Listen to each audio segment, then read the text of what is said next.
Señor Cooler! I seriously could not find a way to pre-order the limited edition. I wanted that Skull Kid figure so bad. The second I found out about the release date, I immediately grabbed my phone and I started looking for a way to pre-order it.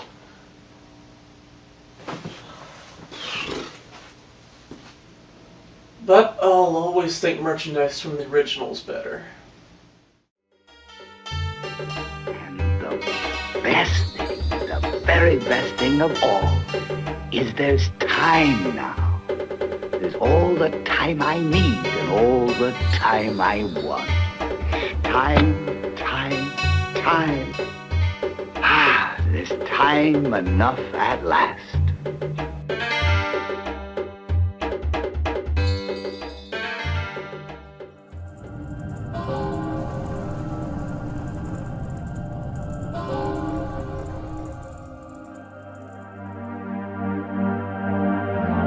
That's not fair. That's not fair at all. There was time now. There was all the time I needed. That's not fair. That's not fair.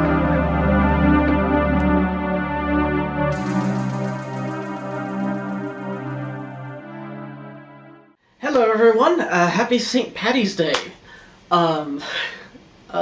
It's not a holiday that I celebrate too much. I don't drink that much, I don't party that much, and I'm not wearing any green, but I got my green beverage of choice here though. But I'm going to today talk about my favorite green hero. Or green franchise, anyway. Today I'm going to review the Majora's Mask 3DS game. Majora's Mask for the 3DS. There are a lot of games that I played when I was a kid that, when I was an adult, I just realized that they haven't really aged that well, or they just don't hold up at all.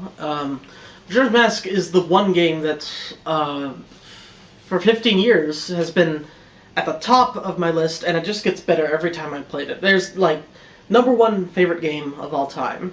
And there's been a lot of games that have, crept up onto the top 10 list. A lot of new games, too.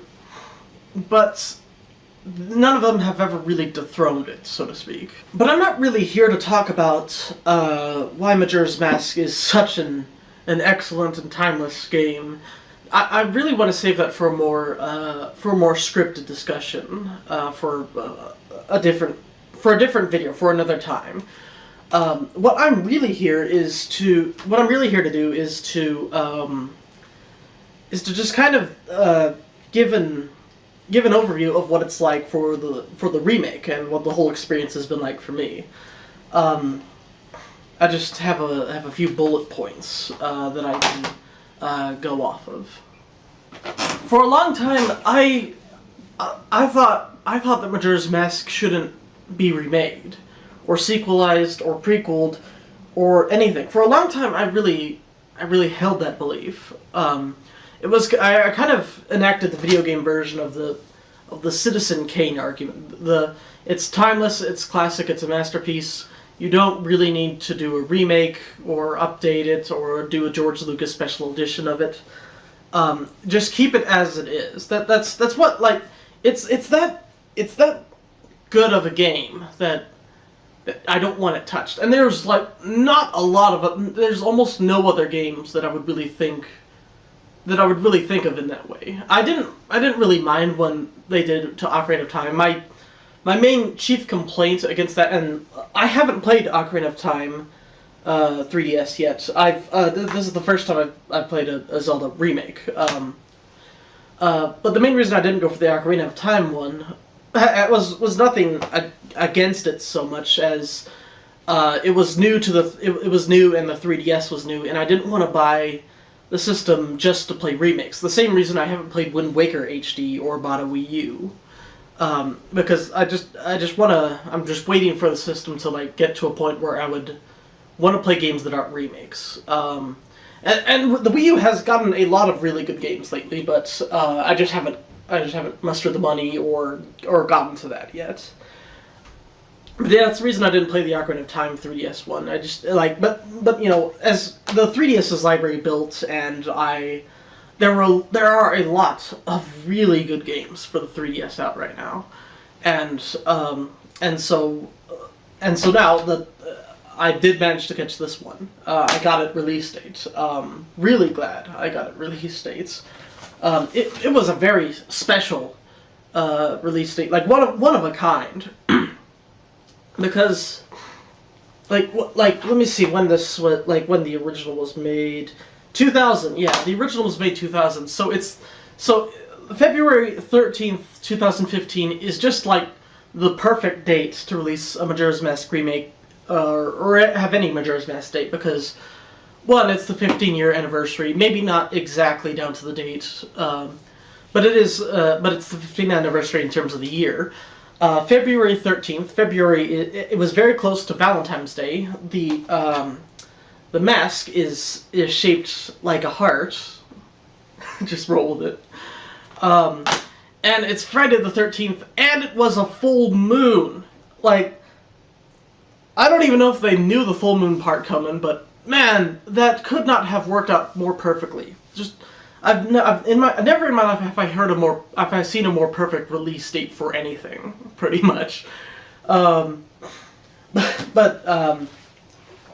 going back to the whole idea of a remake, it's a game that has aged remarkably well, and that you don't really need to do an HD.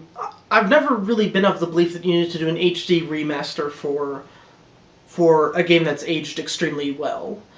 No, even today, there's never, ever been another game quite like it. The whole idea of sequeling or remaking or prequeling, it just exists in this perfect center of Nintendo's talent in game making. Well, I'll try to explain, but the first thing everyone says about Majora's Mask is that it's dark. That's true, but that's not really representative of the game. It's a lot more lighthearted than people saying it's dark really try to make it sound. Because it's a lot. As far as the tone goes, if they were just a little bit too dark or a little bit too lighthearted, it would just kind of ruin this very middle-of-the-road tone. Because on one hand, you have these grisly transformations, these really dramatic deaths, and on the other hand, you have undead skeletons. You have undead skeletons teaching you songs. You have monkeys being imprisoned, and you have to chase the monkeys, and you have it's full of so many weird and surreal things that shouldn't really mesh together, or tingle, in the same game where you have this horrific Deku scrub that's been just killed and morphed into some sort of Deku tree abomination thing.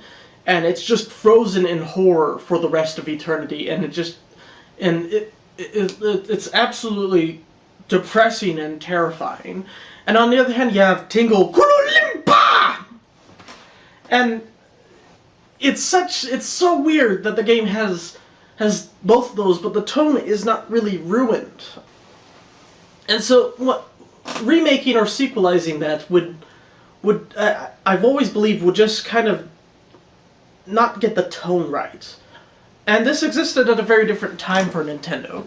The games that Nintendo made back then were a lot more story-driven. And Nintendo has since, especially since the Wii came out, they've really focused more on developing the gameplay first and the story second. That's one of the things that they've actually have said, is that they develop the gameplay first and the story second. And on one hand, that sets them apart, from a lot of different from a lot of other developers. Their games have a lot more polish. They need a lot less patches, a lot less fixing. Like there's a lot of games, especially PC games a lot of games, big blockbuster games that just have this policy of we'll fix it later, just release it now or release it on deadline. Like Elder Scrolls Online or Destiny or Assassin's Creed Unity. They just have this policy of just release it. It's okay.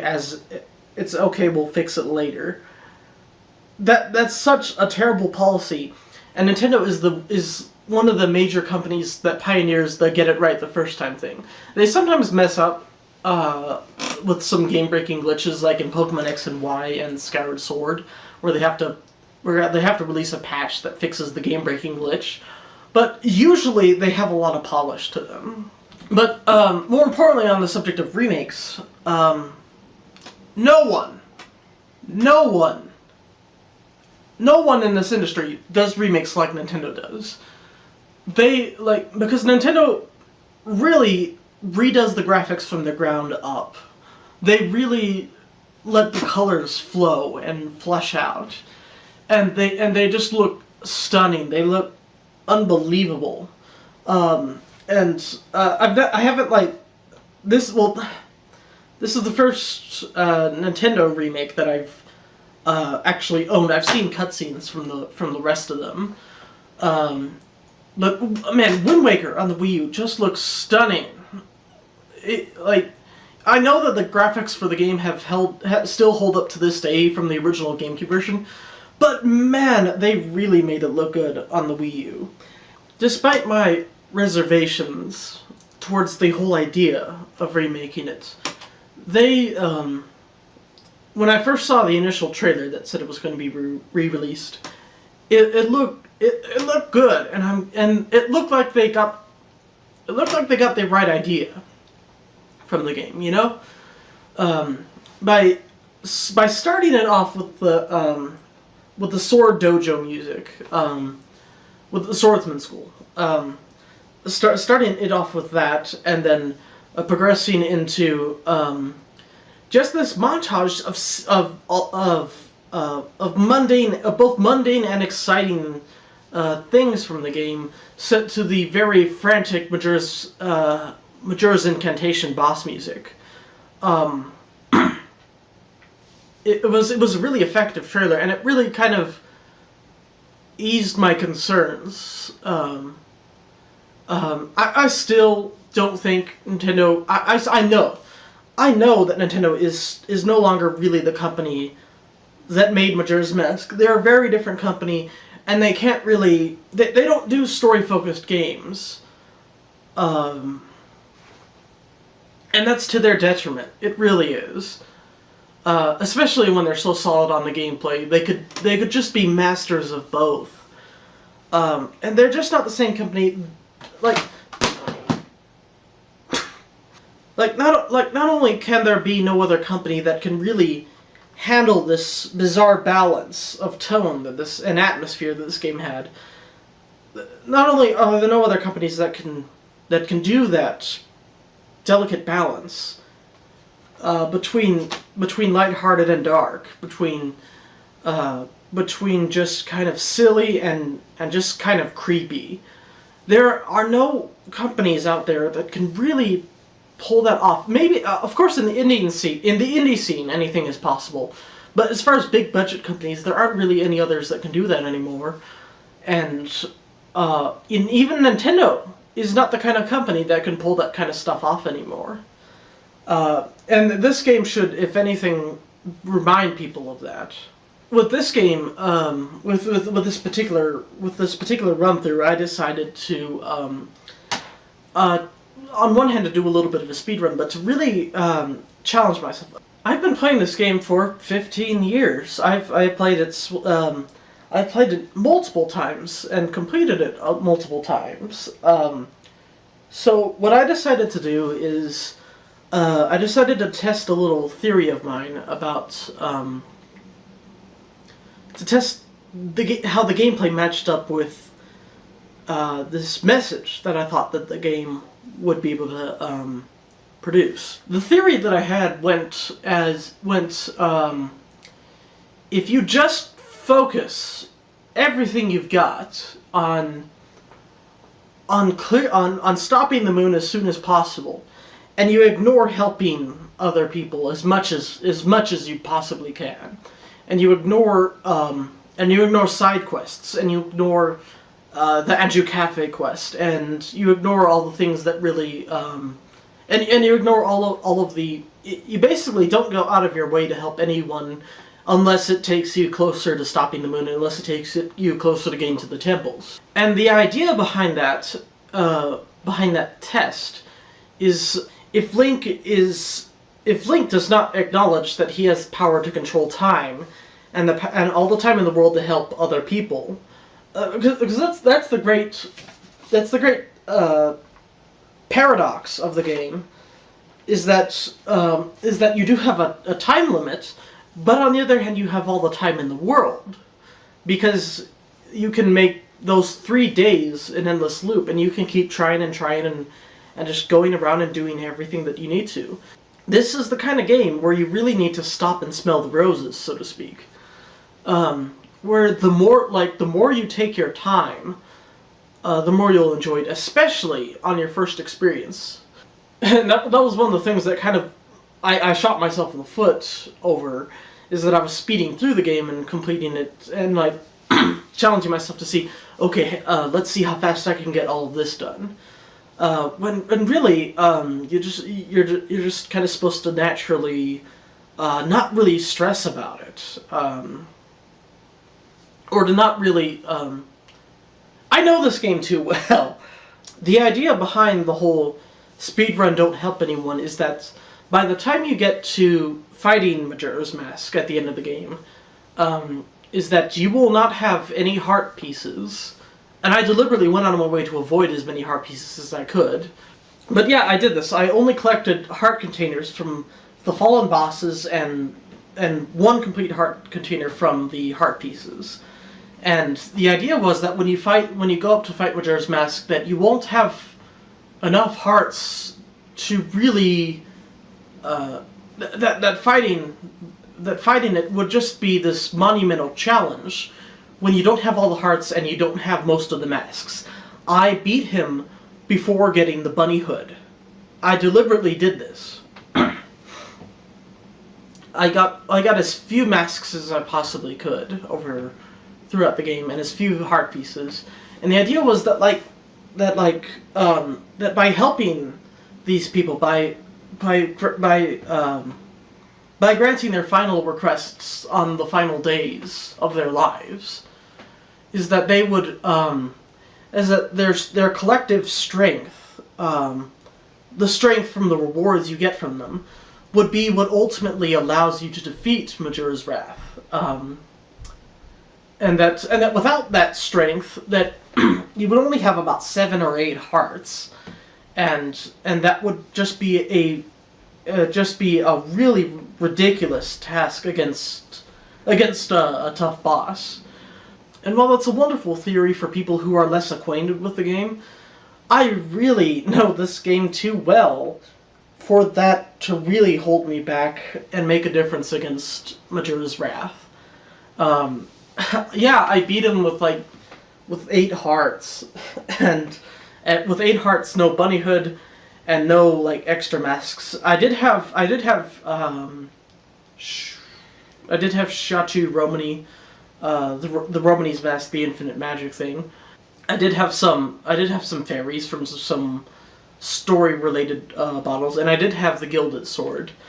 But aside from that, but just beating him with 7 or 8 hearts was almost no handicap for me at all. I didn't even need the fairies to beat him, and that's not a testament to my skill so much as just how much I've played this game, how much I've memorized it. Even though I've memorized the game, I have this old guidebook that's just tattered and broken from when I was 10 to 15. I just memorized this entire guidebook, and so I've memorized the game almost completely, which makes it a lot more fun with the remake because I can notice the subtle differences, the very minor differences that they sometimes make that are just stand out like a sore thumb to me. And by the way, I do not recommend getting the guidebook for this game. This is one of the last games you would ever need a guidebook for, because they include one in the form of the Sheikah stone. It's this inside the clock tower next to the Happy Mask salesman. There's this new feature. It's very they keep it out of the way. It's not very intrusive, and it's completely optional, and you don't really need to look at it at all. But it's basically a guidebook to the game through a bunch of video sequences. It shows you the location of all the hearts. It shows you the locations of all the fairies. It shows you how to solve each and every trap in each and every dungeon. And they should not have included this.